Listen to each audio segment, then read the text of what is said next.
볼게요. 자, 여기 프린트에 있는 내용이지만 우리가 가장 많이 쓰는 석유 있죠. 자, 얘는 30년에서 대략 40년 정도가 지나면 아예 떨어져 버릴 거래요. 46년이었었는데. 그 옛날 자료라 그래. 30에서 40년 정도밖에 못 쓸 거다.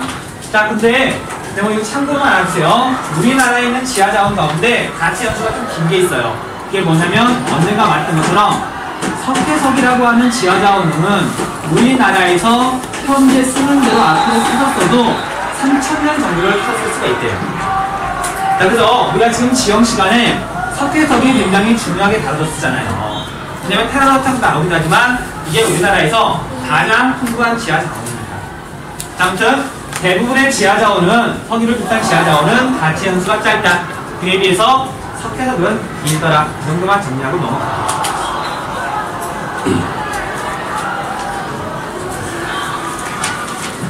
자, 그래서 이제 당연히 마지막으로 대책 알아봐야 돼요. 자원은 유한하기 때문에 어떤 대책을 세워야 되는지. 자, 그래서 대책은 두 가지로 나뉘어요. 하나는 단기적인 대책, 하나는 근본적인 대책, 장기적인 대책이고요. 뻔한 거야. 자, 단기적인 대책은 우리가 자원을 아껴 쓰면 자원 고갈 시기를 좀 늦출 수가 있겠죠. 자, 그 다음에 두 번째는 자원 재활용을 잘하면, 뭐 쓰는 걸 줄이지 않더라도 캔 같은 거 재활용 잘하면 역시 자원 고갈 시기를 늦출 수가 있어요. 자, 그 다음에 세 번째는 아직 발견 못한 자원을 더 발견을 하게 되면 자원의 사용량 자체가 늘어나게 되겠죠. 자원 탐사를 하는 것도 단기적인 대책에 들어가요. 근데 단기적인 대책은 시기만 좀 늦출 뿐이지 언젠가는 자원이 고갈이 되죠. 근본적인 해결 대책은 장기적인 대책인데, 자, 여기서 나오는 말이 아까 여기 썼던 말, 고갈 자원을 대체하려면, 해결하려면 순환 자원을 써야 되겠죠. 그래서 장기적인 대책은 고갈 자원 대신에 순환 자원 또는 신재생 에너지로 바꿔야 된다. 이렇게 정리해 주시면 돼요.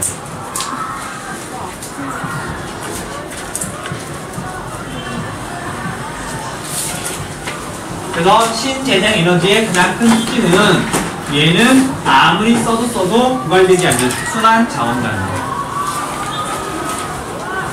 얘가 자원의 첫 번째 특징, 유한성입니다.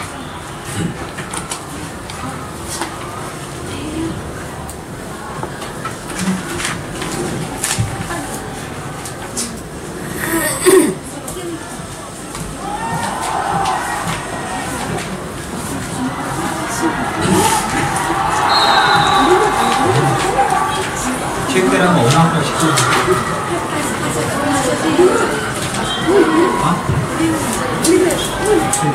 안 돼.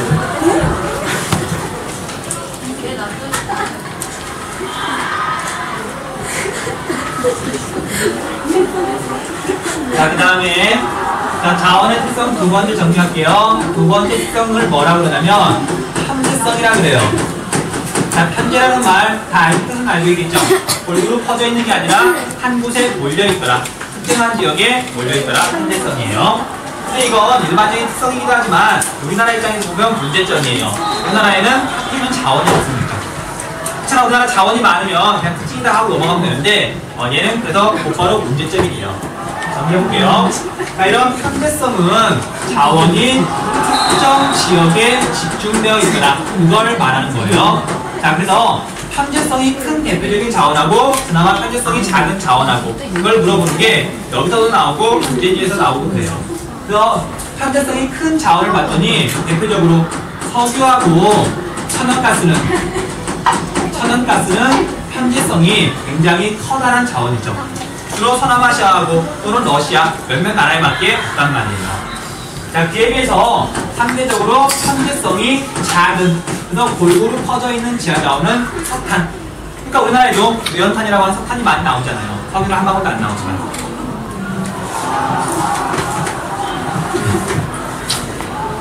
자, 그래서 볼게요. 자, 이런 편재성이 큰 대표적인 자원, 석유.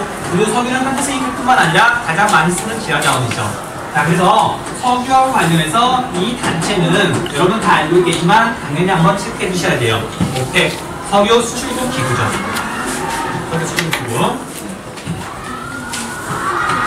자, 그래서 보세요. 자, 편제성이 크기 때문에 우리 입장에서는 굉장히 참 답답한 노릇인데 오펙 가입 국가 입장에서 생각을 해볼게요. 내가 사우디아라비아 왕이야. 자, 우리나라에 있는 지하자원은 석유밖에 없고 공업시설도 없고 관광지도 아니에요. 먹고 살 거는 석유밖에 없잖아. 근데 석유가 또 떨어지고 나면 굶어 죽어야 돼. 그러니까 얘네들은 최대한 석유를 비싼 값에 팔아 먹어야 돼요. 그렇잖아. 자, 그래서 자기 나라에만 있는 편제성이 큰 지하 자원을 이용해서 자기 나라를 이롭게 한다. 자기 나라만 생각한다. 그걸 갖다가 자원민족주의라고 부르죠. 자원민족주의. 자, 그래서 자원민족주의 대표적인 건 석유하고 관련된 거예요. 오펙은 석유값 최대한 올리려고 한단 말이에요. 많이 생산 안 하려고 그러고 적게 생산해야 비싸게 팔아먹을 수 있으니까. 그래서 미국 같은 나라는 자꾸만 석유를 많이 생산하려고 그러는데 오펙이 자꾸 배를 째죠. 생산 못하겠다고.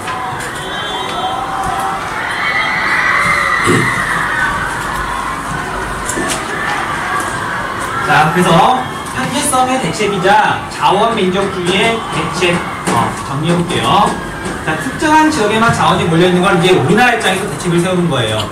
자, 그래서 뭐가 있냐면 일단 단어 먼저 적어줄게요. 자, 자원을 수입하는 나라를 늘려야 된다. 수입국 그걸 다변화라고 불러요. 일단 단어 좀 기억해주세요. 수입국 다변화. 다음 페이지에 그래프랑 있을 거예요. 다음 페이지에. 자, 무슨 소리냐면 우리나라가 1980년대 전까지는 석유를 중동에서 거의 100%를 수입했어요. 근데 이 동네는 정치적으로 약간 불안하죠. 그래서 여기가 정치적으로 불안할 때 그래서 석유 수입에 문제가 생겼단 말이에요. 자, 그게 언제냐면 제2차 석유 파동 때. 그래서 여기서 거의 100%를 수입하다 보니까 여기가 문제가 생기니까 우리나라 경제가 그냥 휘청한 거죠. 자, 그걸 줄이려면 조금 비싸더라도 여기보다는 비싸더라도 중동뿐만 아니라 동남아시아라든지 또는 뭐 남미라든지 다른 여러 지역에서도 석유를 골고루 좀 수입을 해오면 한치 문제가 생기더라도 다른 쪽에서 수입을 더 해오면 되잖아요. 자, 그래서 자원이 편제되어 있는 그걸 해결하는 첫 번째 방법이 수입국 다변화예요. 그 다음 두 번째는 뻔한 얘기긴 한데 자원이 많은 나라하고 친하게 지내야 되겠죠. 자원 외교예요. 자, 그래서 우리나라는 러시아랑 굉장히 친하게 지내고 싶어 해요. 러시아 시베리아에 엄청나게 많은 지하자원이 있습니다. 근데 러시아가 우리나라를 별로 안 좋아하는 것 같아요. 왜요? 여러 가지 이유 때문에 별로 안 좋아하는 것 같아요. 자, 그 다음에 마지막으로 자, 우리나라에는 자원이 별로 없으니까 해외에 가서 자원을 직접 개발하는 것도 자원의 편제성을 극복하기 위한 방법이 되겠죠. 자, 이런 경우에요. 대표적으로 인도네시아가 있는데 인도네시아 석유 나와 안 나와? 인도네시아 나와요. 자, 인도네시아 오펙 가입 국가예요. 근데 문제는 걔네들은 돈도 없고 기술도 없단 말이에요. 또 우리나라가 대신 석유를 개발해 줄 테니까 거기서 일정 부분을 좀 싼 값에 우리한테 무조건 팔아라. 그런 식으로 계약을 맺고 자원을 개발해 준단 말이에요. 그럼 자원의 편제성을 극복할 수가 있겠죠. 뻔한 내용들이니까. 자, 그래서 여기까지도 간단히 좀 정리해 주세요. 편제성까지.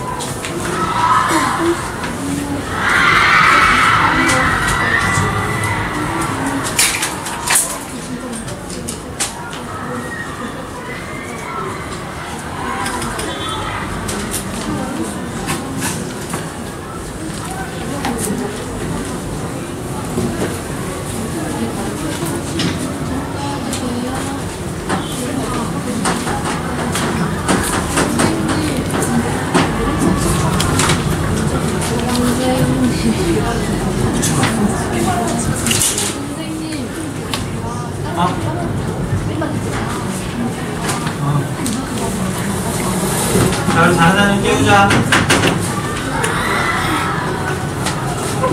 다른 사람 깨우고. 자, 그 다음에 마지막 특징 정리할게요. 자원의 세 번째 특징을 뭐라고 부르냐면 가변성이라고 불러요. 자, 자원은 뭐 범위나 그런 게 고정되어 있는 게 아니라 시간이 지나면 또는 지역에 따라서 문화에 따라서 또는 경제성에 따라서 그 의미나 범위가 달라지더라. 그래서 가변, 성격이 변한단 말이에요. 가변성, 예, 기억 좀 해주셔야 돼요. 자, 그래서 봤더니 몇 가지로 구분할 수가 있는데 첫 번째, 시간이 지남에 따라서 경제성이 달라지는 경우가